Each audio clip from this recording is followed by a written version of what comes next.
Hello hi welcome नमस्ते, मेरा नाम ऋतिक और हम फिर से बात करने वाले हैं एक और इंटरेस्टिंग कंसेप्ट के ऊपर।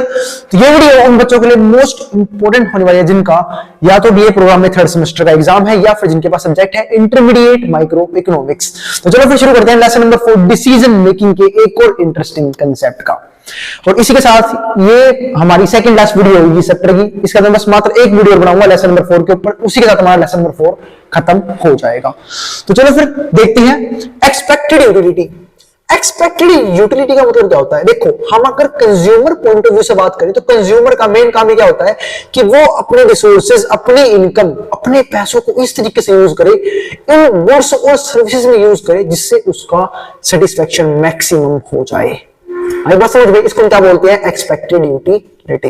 तो देखो, मैं नहीं जान सकता कि मैं जब जो गुड्स और सर्विसेज कंज्यूम कर रहा हूं उससे मुझे सेटिस्फेक्शन किस लेवल का मिलेगा, इसलिए हम उसे बोलते हैं एक्सपेक्टेड। हम अपनी एक्सपेक्टेशन रखते हैं कि वो अच्छी गुड्स और सर्विसेज होंगी। आई बात समझ में? ठीक है, इसलिए तुम क्या बोलते हैं? Expected utility. और भाई किसी बच्चों को इस सीरीज के नोट्स परचेज करने हैं तो इस नंबर से कांटेक्ट करके 9667836336 से नोट्स परचेज कर सकता है। तो मेरे को समझ लिया कि एक्सपेक्टेड यूटिलिटी होती क्या है। अब आगे समझते हैं इसी चीज को। इकोनॉमिक थ्योरीज होती है ना, वो बेस्ड होती है रैशनल चॉइस पे। रैशनल चॉइस यानी कि हम ये मानते हैं कि अगर एक कंज्यूमर समझदार है तो अपने सारे डिसीजंस समझदारी से लेगा। इसी को हम बोलते हैं रैशनल डिसीजन। आई बात समझ में? तो economic theories based on rational choice usually assume that consumers will be strive utility is strive to maximise the utility. कि कंज्यूमर, मैंने बोला ना, इतना समझदार होता है कि सोचता है कि मैं ऐसी गुड्स या सर्विसेज कंज्यूम करूं कि मुझे क्या मिल सके? मैक्सिमम सेटिस्फेक्शन मिल सके। आई बात समझ में? ठीक है, अब आगे समझते हैं। Utility is a term. Utility क्या होती है? सिर्फ एक टर्म होती है। एक सिंपल सी बात है, हम किसी भी गुड्स या सर्विसेज को क्यों कंज्यूम करते हैं? क्योंकि हम उससे फायदे मिलते हैं। हमें क्या मिलती है? यूटिलिटी मिलती है। क्या अगर मुझे उससे यूटिलिटी ना मिले, क्या वो मेरे लिए हानिकारक है? उसे कंज्यूम करूंगा? नहीं। कई लोग बोलते हैं भैया, अब कई लोग बोलेंगे भैया, कुछ लोग ऐसे भी चीजें कंज्यूम करते हैं, सिगरेट, दारू, ये सब भी, क्या इनसे उन्हें सेटिस्फेक्शन मिलता है? बिल्कुल मिलता है भाई। उन्हें पता उनकी हेल्थ खराब हो रही है फिर भी कंज्यूम करते हैं। क्यों करते हैं? क्योंकि उन्हें सेटिस्फेक्शन मिलता है। उनका माइंड एक ऐसे जोन में चला जाता है, ऐसा मुझे लगता है, मुझे नहीं पता, क्योंकि मैं ड्रिंक नहीं करता। ठीक है, तो भाई वो ऐसे सोचते हुए कि ऐसे, मैंने सुना है ऐसा कि वो ऐसे माइंड ऐसे जोन में चले जाते हैं कि जहां पे कुछ सोचना नहीं होता दिमाग को, दिमाग फ्री, टेंशन मुक्त। ठीक है, तो शायद इसलिए उनको इससे ये सर्टिफिकेट मिलता होगा, इसलिए कंज्यूम करते हैं। आई बात समझ में? तो कंज्यूमर मानते समझदार है, वो गुड्स और सर्विसेज जब कंज्यूम करेगा जब उसकी कोई ना कोई वैल्यू होगी, वर्थ होगी, औकात होगी। ठीक है, तो इसलिए वो अपने सेटिस्फेक्शन को, ठीक है, बेनिफिट को मैक्सिमम करने की कोशिश करता रहता है कंज्यूमिंग गुड्स और सर्विसेज। आई बात समझ में? ठीक है, लेकिन अब बात ये आती है कि भैया हम एक्सपेक्टेड वैल्यू निकालने कैसे? वो तो मैंने लास्ट में डिस्कस भी किया था, लेकिन अब हम बात करें कुछ और दो थ्योरम्स के बेस्ड पे। इसके बाद हम आगे इस वीडियो को चलाएंगे। तो economic behaviour of individuals under condition of uncertainty. अब अनसर्टेनिटी भी है। देखो, कंज्यूमर के पास चॉइसेस इतनी सारी है ना। एक तो पहली बात, वो उसे डिराइव कौन करता है? उसके डिजायर्स, उसके गोल, है ना। अब किसी का डिजायर सकता है कि भाई सब बहुत सारी चाहते होते हैं हम सबकी, है ना, और इसी के साथ हमारे डिफरेंट डिफरेंट गोल्स होते हैं। वो सब एक इंसान को डिराइव करने का काम करते हैं। उसके ऊपर क्या चीज होती है? अनसर्टेनिटी। ये सबसे बड़ी भड़क आ गई इस दुनिया में। आई बात समझ में? कि मैं जो कर रहा हूं, मैं जो कंज्यूम कर भी रहा हूं, उनके कंसीक्वेंसेस मुझे नहीं पता। मैं जो डिसीजन ले रहा हूं उसके कंसीक्वेंसेस मुझे नहीं पता। आई बात समझ में? हो सकता है कोई बच्चा हायर एजुकेशन की तैयारी कर रहा हो, उसका सिलेक्शन होगा नहीं होगा उसे नहीं पता। कोई ड्यूटी पे काम करे, चाहे मैं क्यों ना कर रहा हूं, मुझे नहीं पता मेरे को ग्रोथ मिलेगी नहीं मिलेगी। आई बात समझ में? तो किसी भी फील्ड में बंदा डिसीजन लेता है, उसे नहीं पता होता कि वो, इसलिए इसी बात को तो बोलते हैं अनसर्टेनिटी। उसे नहीं पता होता कि वो सक्सेसफुल होगा या फेल होगा, बस वो करता है, ये जरूरी है। ठीक है, इसी बात को तुम बोलते हैं अनसर्टेनिटी। तो चॉइसेस हैं, गोल्स हैं, ठीक है, डिजायर्स हैं, लेकिन उसके ऊपर एक भड़क क्या है? अनसर्टेनिटी। ठीक है, जो हमारी थोड़ी बहुत जो बची होती है ना हिम्मत, उसको तोड़ने का काम करने के लिए ये आ जाती है, क्योंकि फ्यूचर में पता ही नहीं है हमें। तो with the help of expected utility, तो हम इकोनॉमिक बिहेवियर इंडिविजुअल्स के चेक करेंगे अनसर्टेनिटी के हिसाब से with the help of expected utility. मतलब ये हमारी हेल्प करता है अनसर्टेनिटी के अंदर कि कंज्यूमर किस तरीके से गुड्स और सर्विस कंज्यूम करता है। अब इसके लिए लेते हैं एक सिचुएशन, टू पॉसिबल स्टेट्स। दो पॉसिबल स्टेट्स हैं ठीक है, स्टेट्स ऑफ वर्ल्ड 1 and 2, मतलब दो स्टेट्स हैं, स्टेट 1 और 2, ठीक है, एंड रिस्पेक्टिव प्रोबेबिलिटी, उनकी प्रोबेबिलिटी है π1 π2, ठीक है। और आप सब जानते हैं कि प्रोबेबिलिटी हमेशा 0 से 1 के बीच में होती है, इसलिए इसका मतलब क्या है कि π1 और π2 दोनों ही 0 से लेकर 1 के बीच में होंगे, ठीक है। Let C1 denote the individual consumption, वो इंडिविजुअल कंजप्शन को डिनोट करता है इफ स्टेट 1 अकर्स एंड मतलब क्या कि C1 वो डिनोट करता है कि जब इंडिविजुअल कंज्यूम कर रहा है स्टेट 1 में, ठीक है, और C2 वो है जब वो कंज्यूम कर रहा है स्टेट 2 में, तो उसका जो एक्सपेक्टेड यूटिलिटी होगी वो होगी यूटिलिटी कंजप्शन का मतलब 2, आप पाई की मल्टीप्लाई कर दो, यानी कि उसकी प्रोबेबिलिटी उसी के गुड से मल्टीप्लाई कर दो, तो C1 से मल्टीप्लाई कर दी, उसी की प्रोबेबिलिटी, ठीक है, अब C2 से मल्टीप्लाई कर दो। अरे कुछ नहीं है, हमारा बेवकूफ बनाया जा रहा है, हमने ये चीज एक्सपेक्टेड वैल्यू में पढ़ ली थी, ये कोई महान इकोनॉमिस्ट आए उन्होंने अपनी थ्योरम बना दी, कुछ नहीं, ठीक है। ये दोनों बातें मैंने कहां पढ़ ली थी, एक्सपेक्टेड वैल्यू में निकालना समझ गए थे कि प्रोबेबिलिटी को हम अपने जो भी हमारा आउटकम मतलब जो भी हमारा वो इवेंट होता है उससे मल्टीप्लाई कर देते हैं, ठीक है। तो वही इसने यहां पे भी किया है।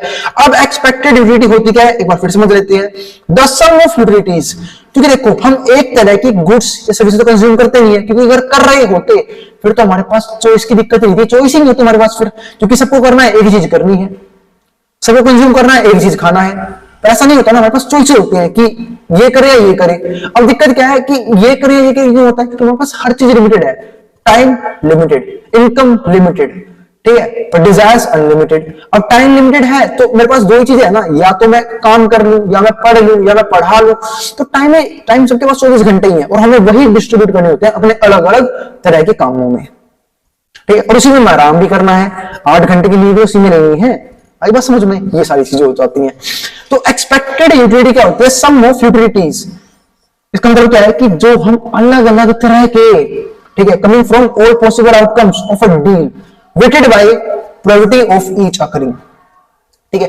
और इसका आता है जनरल फॉर्मूला जो आता है ये रहा, ठीक है, पाई वी C1, जरूरत है ना कि हम दो ही स्टेट में कंजप्शन करें, C1 C2 C3 भी आ सकता है, C4 भी C5 भी C6 भी, और उन सबकी क्या होगी अलग अलग तरह की प्रोबेबिलिटीज, तो वो हम ऐसे निकालेंगे, π1 VC1, π2 VC2, π3 VC3, ऐसे ही n टाइम्स तक तो हम ऐसे मल्टीप्लाई कर लेंगे। और या फिर इसका मैसेज लिखते हैं सिग्मा, ये हमारा जनरल फॉर्मूला आ जाए इसी बात का, i जो है 1 से लेकर n तक कुछ भी हो सकता है, ठीक है, बहुत बढ़िया। अब हम समझते हैं व्हाई एक्सपेक्टेड यूटिलिटी, हम क्यों एक्सपेक्टेड यूटिलिटी को लेके चलते हैं, क्योंकि हमारे पास ऑप्शन इतने हैं। अब हम समझते हैं सारे पॉइंट्स को, जैसे पहले कहता है इनकॉर्पोरेट प्रेफरेंसेस, इसका मतलब क्या है कि हमारे पास प्रेफरेंसेस ही बहुत डिफरेंट तरीके के हैं, ठीक है, किसी की प्रेफरेंस कुछ हो सकती है, किसी की प्रेफरेंस कुछ हो सकती है, प्रेफरेंस क्या चाहते क्या है उनकी, ठीक है, वो क्या पहले करना चाहते हैं, आई बात समझ में। तो an individual preferences and attitudes toward desires, goals और रिस्क टॉलरेंट, ये सबकी अलग अलग होती है। हो सकता है कई की डिजायर्स कम हो, भाई साधु संत बन गए हों, आई बात समझ में कि हम सारी मोह माया से परे हैं, ठीक है, तो उनको कम गुड्स और सर्विस ही होंगी, तो मेरे हिसाब से तो समझा थाप के वही है इस दुनिया में, अब पता नहीं कैसे मोह माया से दूर हैं वे, ठीक है। उसके बाद आता है हमारे गोल्स, हम अपने गोल्स की वजह से डिराइव होते हैं, बता चुका हूं पहले से ही, ठीक है। गोल किस लेवल का है, ये होता है प्रेफरेंस, ठीक है, क्योंकि आप जितना हायर गोल रखोगे आपको अचीव करने में उतनी ही मेहनत करनी पड़ेगी, उतनी ही शिद्दत लगानी पड़ेगी, ठीक है। तो गोल क्या है, रिस्क टॉलरेंस कैसा है, अब एक सिंपल सी बात है, अब मान लो कि मुझे अपनी wealth as fast as create करनी है, जितनी जल्दी हो सके उतनी जल्दी बढ़ानी है, क्रिएट करनी है, तो सिंपल सी बात है रिस्क टॉलरेंस मुझे हाई रखना पड़ेगा, जिसके बारे में बात करूंगा अगली वीडियो में। अगली वीडियो इसी चीज के ऊपर बनेगी कि एक इंडिविजुअल का रिस्क एटीट्यूड कैसा हो सकता है और उसके कंसीक्वेंसेस यानी कि प्रभाव क्या क्या पड़ते हैं। तो रिस्क टॉलरेंस कैसा हो सकता है, हाई भी, लो भी, मॉडरेट भी, ठीक है। जिसको जितनी जल्दी पैसा कमाना है वो उतना फालतू रिस्क लेता है, कई बार पैसे डुबा भी देता है ना। मैं बोला था अब मेरे पास 1 लाख रुपए है, मैं चला जाऊं कसिनो में, सोचो भाई एक नंबर तो था 36 कि अगर वो आया तो उसका डबल हो जाएगा, डबल बोल रहा हूं, उसको 36 गुना हो जाएगा, अब पता लगे सारे पैसे वहीं गवाया, तो higher the risk higher the profit. इस चक्कर में क्या होगा कि अगर लोग इतना रिस्क ले लेते हैं फिर इसलिए कुछ बचता ही नहीं है, ठीक है। तो रिस्क टॉलरेंस भी पब्लिक की अलग अलग होती है, हर एक इंडिविजुअल की अलग अलग होती है, ठीक है। इसके बाद क्या आता है, ये तो पहला पॉइंट है, दूसरा कंसीडर्स प्रोबेबिलिटी, इन सब में कहीं ना कहीं क्या लगती है प्रोबेबिलिटी। क्यों? क्योंकि ये सारे इवेंट क्या है, फ्यूचर में होने वाले हैं। ठीक है, गोल हमारा फ्यूचर के लिए बनाया जाता है, डिजायर हमारी फ्यूचर्स को लेके है, रिस्क टॉलरेंस हमारी फ्यूचर की वेल्थ को क्रिएट करने के लिए। जब भी बात फ्यूचर की आती है, एक वर्ड जुड़ जाता है, इसका नाम है अनसर्टेनिटी, यानी कि कुछ भी हो सकता है कभी भी। सोचो आपने गोल तो बना लिया, वेल्थ में क्रिएट करूंगा, अब जिंदा बचो ना बचो उस टाइम तक किसको पता है, जब कल कब क्या हो जाए। अब यही मैं ही यहां चला जाऊं रास्ते में, कब क्या हो जाए किसी को कुछ नहीं पता होता मेरे भाई।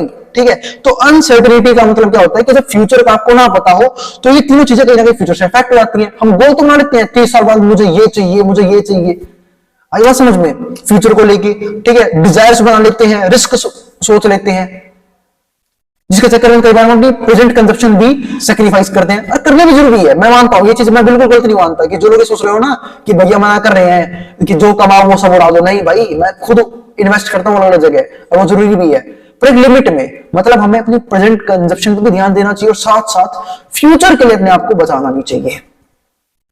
ठीक है, तो इन सभी क्या होती है, प्रायोरिटीज। क्यों? क्योंकि जुड़ा क्या है इन सबके साथ, अनसर्टेनिटी। तीसरा क्या आ गया हमारे पास, क्वांटिफाइज ट्रेड ऑफ। अबे क्वांटिफाइज ट्रेड ऑफ का मतलब क्या है, ट्रेड ऑफ तो है ही ना, किसके बीच में, रिस्क और रिवॉर्ड के बीच में। Higher the risk higher the profit, higher the risk higher the reward. जितना बड़ा रिस्क उतना बड़ा फायदा, और जितना बड़ा रिस्क उतना बड़ा पैसा डूब गया। ये भी होता है कई बार। तो भाई रिस्क के हिसाब से आपको प्रॉफिट मिलता है। ठीक है, तो जो बंदा कम रिस्क लेगा, बिल्कुल पैसे को बैंक में बचा कर चले कुछ ज्यादा ही, तो जो बच्चा बैंक को पैसे में बचा के चलेगा, या फिर जो भी इंडिविजुअल अपने पैसों को बैंक में सेव करके रखेगा, तो उसे वही इंटरेस्ट मिलेगा भाई, 3-4%, जो इन्फ्लेशन को बीट भी नहीं करता। कई लोग एफडी करवा लेते हैं, ये भी एक ऑप्शन है। कई लोग म्यूचुअल फंड में इन्वेस्ट करते हैं, ये भी एक ऑप्शन है। कई लोग शेयर्स में इन्वेस्ट करते हैं, ये भी एक ऑप्शन है। तो अलग तरह के ऑप्शंस अवेलेबल हैं। तो जितना बड़ा आपका रिस्क होगा उतना बड़ा आपको रिवॉर्ड भी मिलेगा। ठीक है, तो सिंपल सी बात है, जो बंदा खोने का दम रखता है वही जिंदगी में कुछ अचीव कर सकता है। तो हमने क्या समझा, trade off between risk and reward. इसके बाद क्या आता है, प्रोवाइड्स अ डिसीजन रूल। अब डिसीजन रूल क्या होता है, देखो डिसीजन रूल सिर्फ ये कहता है कि एक कंज्यूमर को, एक रैशनल कंज्यूमर को, एक समझदार, ठीक है, उपभोक्ता बोलते हैं ना कंज्यूमर को, इस तरीके से हमें यूज करना चाहिए अपने रिसोर्सेज को कि वो अपने सेटिस्फेक्शन को मैक्सिमम पे लेके जा सके। आई बात समझ में, कि ये ना लगे उसे कि मैंने ये चीज कंज्यूम की, मेरा पैसा वेस्ट हो गया, मैंने ये इसलिए मेरा पैसा वेस्ट हो गया। ठीक है, तो उसे हर चीज, चाहे वो टाइम हो, उसके एफर्ट हो, उसका पैसा हो, उसके बदले से सबको क्या मिले, प्रॉफिट मिले उसे अच्छा खासा। ठीक है, ये चीज हो गई। इसके बाद फिफ्थ टॉपिक हमारे क्या आता है, कंपैटिबल विद रैशनैलिटी। इसका मतलब क्या है कि डिसीजन मेकर जो है वो रैशनल होना चाहिए, बिल्कुल समझदार होना चाहिए, बात कर चुके हैं, और उसका मेन मकसद होना चाहिए मैक्सिमाइज करना एक्सपेक्टेड यूटिलिटी को। क्योंकि समझदार होगा तभी तो मैक्सिमम करेगा। मिनिमम करने के लिए आता कौन है, क्या कोई बोलता है मेरे पास अंधा पैसा है, लो लूट के ले जाओ, मैं तो बर्बाद करने के लिए आया हूं खुद को अपने आप, नहीं भाई। ठीक है, सब चाहते हैं कि मैं अपने एफर्ट्स, अपना टाइम, अपनी इनकम इस तरीके से उन चीजों पे दूं जिससे मुझे सेटिस्फेक्शन मैक्सिमम मिले, और कंज्यूमर का काम ही यही होता है।